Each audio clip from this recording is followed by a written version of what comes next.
కృత్తివెన్ను గుడిదిబ్బ గ్రామంలో దళిత యువ నాయకుడు వర్ధనపు వెంకటరత్నం తండ్రి గారు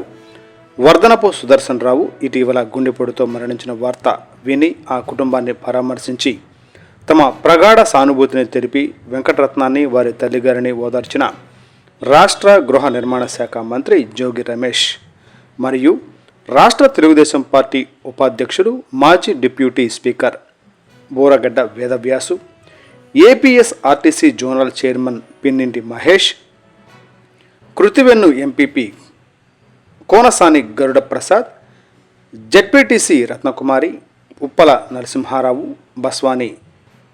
నీలాజలం, శీతల తాతాజీ, అలెగ్జాండర్, హేమాచలం, జయరాజు,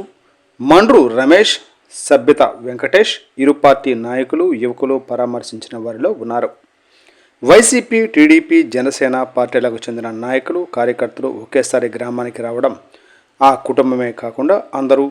సంతోషం వ్యక్తపరిచారు.